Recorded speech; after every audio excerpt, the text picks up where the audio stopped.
할렐루야. 예, 살아계신 하나님 앞에 오늘 이 새벽에 나와 말씀을 나누고 기도하게 하심을 또한 감사합니다. 여러분들 하나님 앞에 감사하며 기도하는 자들이 되기를 주의 이름으로 축복합니다. 42장 말씀은 야곱이 기근이 들어서 42장 1절에 보면 때 야곱이 애굽에 곡식이 있음을 보고 아들들에게 이르되 너희는 어찌하여 간망만 하느냐 기다리고만 있느냐. 지금 이 말씀을 보면 이스라엘에도 이 가나안 땅에도 기근이 심해서 먹을 것이 없는 그런 상황임을 충분히 알 수가 있습니다. 먹을 것이 없으니까 아들들에게 애굽에 가서 곡식을 구해오라 이렇게 명령했습니다.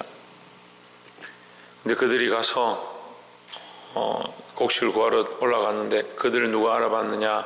그들은 알아보지 못했는데 요셉이 그들을 알아봤다. 7절에 요셉이 보고 형들인 줄 아나 모르는 체하고 엄한 소리로 그들에게 말하여 이르되 너희가 어디서 왔느냐? 그들이 이르되 곡물을 서래고 가나안에서 왔나이다 했습니다. 자, 이들은 요셉을 알아보지 못합니다. 왜 알아보지 못하냐? 이게 하나님의 관점을 가지지 못하면 알아보지 못합니다. 이것이 좀 당장 이 단어만, 이 요절만 보면 억지 같지만 사실은 요셉은 계속해서 하나님의 관점을 가지고 있고 이 형들은 계속해서 하나님의 관점을 잃어버리는 삶의 연속 가운데 처해 있습니다. 둘 다 하나님을 고백합니다. 서로 하나님을 믿는다라고 하는데 왜 한쪽은 알아보지 못하냐? 하나님을 경외함이 없기 때문입니다. 우리는 하나님 경외함을 온전히 가지게 될 때에 우리 범사에 일어나는 모든 일들을 하나님 뜻을 따라 보게 된다라는 겁니다. 근데 하나님을 경외하는 생각들이 없으면 하나님의 시각도 없고 하나님의 마음도 없습니다. 그럼 결국 어떤 생각들을 하느냐? 자기 생각과 자기 마음을 판단한다.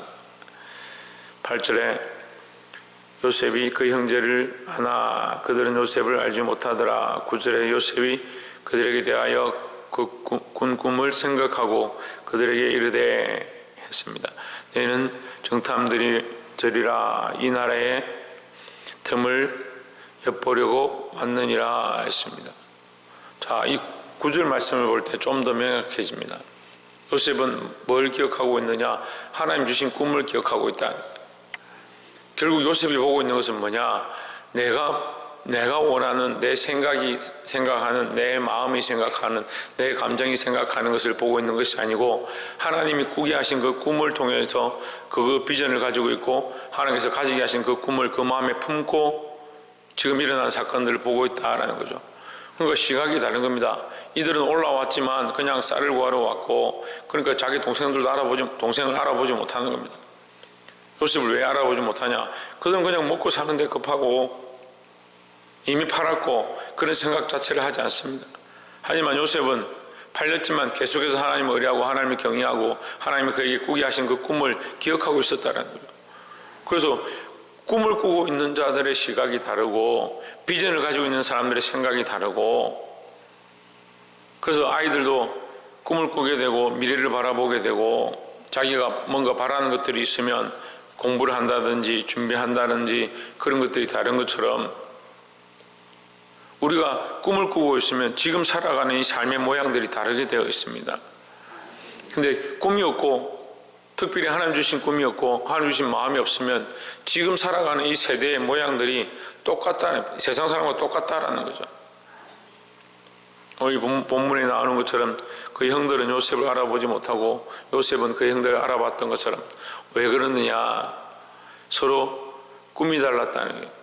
형들은 당장 먹고 사는 것이 필요하고 요셉은 그들에게 그 자신에게 주신 하나님의 꿈을 그들을 통해서 투영하고 있다. 우리가 범사에 하나님 주신 뜻들을 바라보고 하나님 나라의 꿈을 가지고 사시기를 주의 이름으로 축원합니다. 그래서 하나님 나라의 꿈을 꾸는 자들은 세상에 보는 시각들이 다르게 되어 있습니다. 하나님의 마음을 가진 자들은 세상을 바라보는 방향들이 다르게 되어 있습니다. 우리가 세상에 있는 사람들과 똑같이 먹고 사는 것과 당장 지금 눈앞에 일어나는 것들에 매여서 쫓아간다면 세상 사람과 다를 게 뭐가 있겠습니까? 우리가 하나님 주신 꿈을 꾸고 하나님을 신뢰하고 쫓아가기를, 그 안에 소망 두시기를 주의 이름으로 축복합니다. 두 번째는 18절에 3일 만에 요셉이 그들에게 이르되 나는 하나님을 경외하노니 너희는 이같이 하여 생명을 보존하라 했습니다. 자, 요셉이 화를 내고 그 형들에게 멱살을 잡고 포로로 잡고 그들을 괴롭게 하고 옥고를 치르게 하는 것이 요셉이 충분히 할 수 있는 일이었지만 그가 그 입술로 뭐라고 고백하느냐, 나는 하나님을 경외하는 자다 했습니다.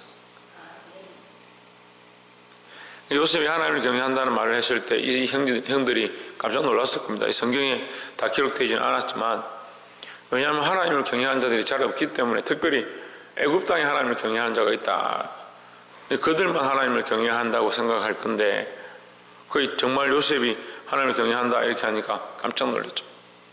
우리는 어디를 가나 하나님의 경외함을 나타내야 됩니다.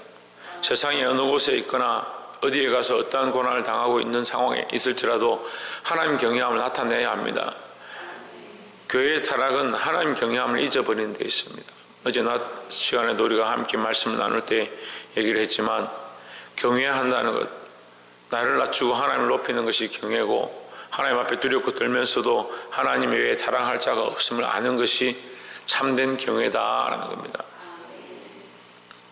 이 경외함 속에서 하나님을 높이고 인정하는 것이 크리스찬인데, 크리스찬들이 이 하나님 경외함을 잊어버리니까 누구를 경외하기 시작하냐?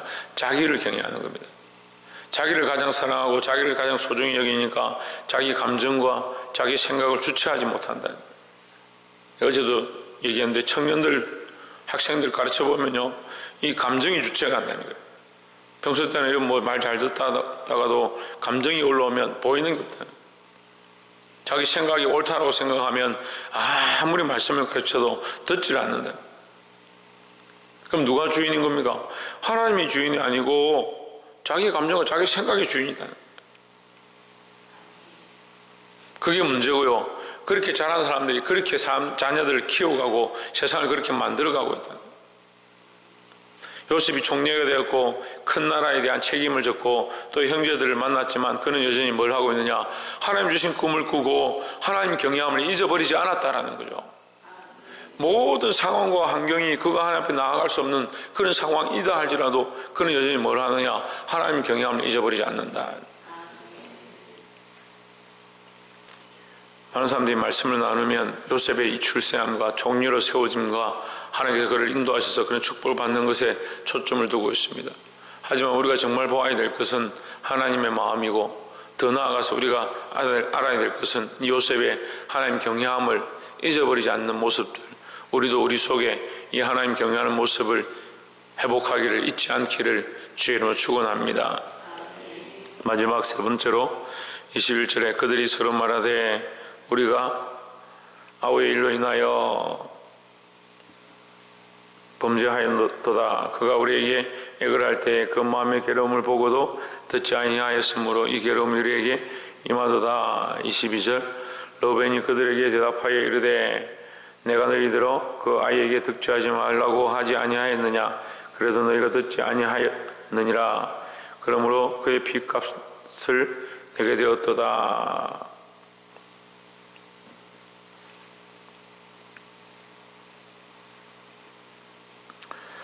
23절에 보면 피차간에 통력을 세웠으므로 그들은 요셉이 그 말을 알아들은 줄을 알지 못하더라 했습니다. 자, 21절과 22절에서 보면 르우벤과 그 형들이 다 뭐하느냐, 그 아우들이 다 뭐하느냐, 서로 자기들이 잘못했다, 우리가 이 범죄에서 이 하나님 앞에 이런 징벌을 받는구나 이렇게 고백하기 시작하는 겁니다. 3일째가 되니까, 감옥에 갇힌 지 한 3일쯤 되니까 이제 힘들고 자기들이 그렇게 살았던 것들이 후회가 되는 겁니다. 어쨌거나 그들이 뭘 하기 시작했냐? 자기들의 잘못을 기억하고 고백하기 시작했다. 잘못을 기억하고 고백하는 것이 뭐냐? 회개라는 겁니다. 회개를 잘 모르는 사람들은 지금 당장 눈앞에 닥친 것만 회개하는 사람들이 있습니다. 회개는 우리가 살아온 삶의 연속 속에서 있는 겁니다. 그러니까 과거의 모든 시간들 속에 하나님의 역사로 말미암아 기억되어지는 모든 죄책에 대하여 회개하고 토스를 하는 것들이 필요하다는 거죠. 근데 잘 그런 거 안 합니다. 근데 우리가 다 기억도 못할 뿐더러 우리가 죄 지은 것들을 다 볼 수도 없습니다. 근데 그것은 성령의 개입이 있어야 합니다. 성령께서 개입하시면 우리가 지었던 모든 죄와 우리 마음에 품었던 모든 것들을 기억하게 하십니다. 우리가 그것들을 위해서 더 엎드려야 하고 성령의 도우심을 구해야 하고 내가 과거에 지었던 모든 죄를 하나님 기억하게 하시고 그것을 하나님께 토설할 수 있도록 도와주옵소서. 그것이 또한 축복의 일입니다. 사람들이 회개가 왜 축복인 줄 잘 모르는 거예요. 회개로부터 막혔던 통로들이 열려지기 시작하고 회개로부터 회복되지 못했던 무너졌던 것들이 다시 세워지는 역사가 일어난다는 거예요. 그러면 결국은 회개하지 않으면 아무것도 되지 않습니다. 회개하지 않는 자가 하나님을 경외한다. 회개하지 않는 자가 하나님을 찬양한다. 회개하지 않는 자가 기도한다. 회개하지 않는 자가 예배한다. 이게 잘못된 거예요. 이게 잘못된지 잘 모르는 거예요. 예수님 오셔서 맨 처음 하신 말씀이 뭐냐? 회개하라 천국이 가까웠다 했죠. 예수님 오셔서 그 다음에 하신 산상수훈에 뭐라고 합니까? 너희가 하나님 앞에 제사하러 오다가 유대인들은 제사가 가장 중요한데 1년에 하는 것 중에 가장 중요한데 너희가 제사하러 오다가 형제와 다툰 것이 기억나거든 제사 드리지 말고 돌아가서 화해해라. 무슨 말입니까? 삶의 회개가 일어나지 않는데 하나님 앞에서 예배한다. 회개를 하지 않는데 어떻게 예배를 하냐? 자기 죄를 토설하지 않는데 어떻게 하나님 앞에 감히 나오냐? 하나님과의 관계 안에 나와서 제사를 드리는 것이 그들은 회개라 생각하고 있었지만 회개는 삶으로 되어야 하고 특별히 자기 안에 있는 것들을 씻어내는 것이 되어야 온전한 예배가 될 수 있다라고 가르쳐 주는 겁니다.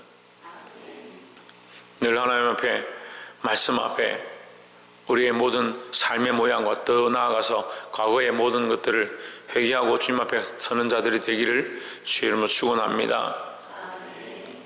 근데 여기 보면 이들이 스스로 뉘우치고 서로 범죄했음을 고백할 때에 그 말을 자기들은 다 알아듣지 못해 그 애국 사람들의 말은 알아듣지 못하고 특별히 요셉이 말하는 것 또한 중간에 통역이 있으니까 알아듣지 못했지만 요셉은 그들의 말을 충분히 알아들었다는 거예요. 우리가 회개하면요 우리의 입술이 부족해서 다 회개하지 못한다 하더라도 하나님 들으시는 거죠.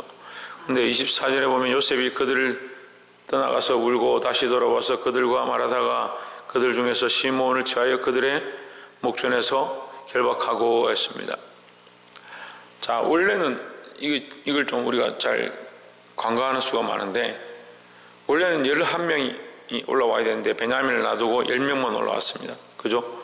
한 명은 요셉이고 그 10명만 올라와서 요셉이 왜 너가 10명밖에 안 왔냐 12명이라 하면서 이렇게 묻죠. 한 명은 아버지 품에 있고 한 명은 잃어버렸습니다. 뭐 이렇게 얘기를 합니다. 죽었습니다. 그러니까 10명밖에 안 되죠. 근데 10명인데 요셉이 뭐라고 하냐면 처음에 조건이 그거 10명을 다 가둬두고 한 명만 가라. 그러니까 9을 가둬두고 한 명만 가서 베냐민을 데려오면 내가 너희들 살려주겠다 이렇게 했거든요. 근데 지금 그들이 서로 우리가 득죄하였기 때문에 우리가 그때 범죄했기 때문이다. 너희가 왜 그렇게 했느냐? 내가 그때 말렸지 않느냐? 이렇게 르우벤이 말합니다. 그 말을 듣고 요셉이 마음이 아파서 그들이 그렇게 뉘우치고 서로 자기들의 잘못을 말하는 것을 통해서 요셉이 마음이 아파서 어떻게 하느냐? 10명을 다 잡아야 되는데 어떻게 합니까? 시므온만 한 명만 잡는 거죠. 반대로 됐죠. 9을 잡고 한 명을 보내기로 했는데 한 명만 잡고 9을 보낸 겁니다. 이게 뭐예요? 이게 긍휼을 더하는 거예요. 물론 우리가 이것을 그렇게 볼 필요가 뭐 있냐 이렇게 하겠지만 우리가 적용해서 보면 영적으로 적용해서 보면 우리의 긍휼함을 더하는 방법 우리가 하나님 앞에 긍휼함을 입는 방법이 뭐냐? 우리의 죄를 하나님 앞에 내려놓는 거죠. 우리는 우리 스스로를 긍휼히 여길 수가 없어요. 근데 시대가 악해지면 자기에 대해서 굉장히 긍휼한 거예요. 자기에 대해서. 자기에 대해서는 긍휼하고 다른 사람에 대해서는 긍휼하지 아니하고 자기는 긍휼한데 하나님 앞에 긍휼하지 않고 그러니까 긍휼을 엉뚱한 데 쓰는 겁니다. 자기 죄는 하나님 앞에 토설하고 회개하고 자백하고 나아가야 되고 그게 은혜가 더하지만 다른 생명을 긍휼히 여길 수 있는데 긍휼은 누구에게 있느냐? 하나님께 있는 겁니다. 이 형들이 지금 잡혀와서 요셉 앞에 아무것도 할 수가 없는 겁니다. 그 큰 권력 앞에 아무것도 할 수 없습니다. 하지만 누가 긍휼 베푸냐? 요셉이 긍휼 베푸는 겁니다. 우리가 하나님의 은혜를 입고 하나님으로부터 긍휼함을 입었다면 우리 또한 긍휼함을 베풀 수 있는 자들이 되기를 주의 이름으로 축복합니다. 말씀을 맺겠습니다. 오늘 세 가지 말씀을 나눴습니다. 사랑하는 성도 여러분, 우리는 우리의 시각과 우리의 생각을 보는 것이 아니고 하나님의 시각과 하나님의 뜻으로 보고 특별히 하나님 주신 꿈을 가진 자들이 되기를 주의 이름으로 축복합니다. 또한 끝까지 하나님이 우리와 함께 하심을 잊어버리지 않고 하나님을 경외하는 신앙을 놓치지 않기를, 어디를 가거나 어떠한 상황이 있거나 하나님 경외함을 나타내고 고백하는 저와 여러분 되기를 또한 소망합니다. 또한 끝으로 우리가 회개하는 것이 기본이고 신앙의 기초임을 잊어버리지 않아서 우리의 특별히 지은 죄들을 기억나게 하시고 기억나서 그 죄를 다시 지으라는 게 아니라 지은 죄를 기억해서 하나님 앞에 회개하고 거룩함으로 늘 하나님 앞에 서시기를, 그래서 하나님의 긍휼을 입는 자들이 되기를, 그 긍휼 또한 많은 사람에게 베푸는 자들이 될 수 있기를 주의 이름으로 축원합니다. 기도하겠습니다.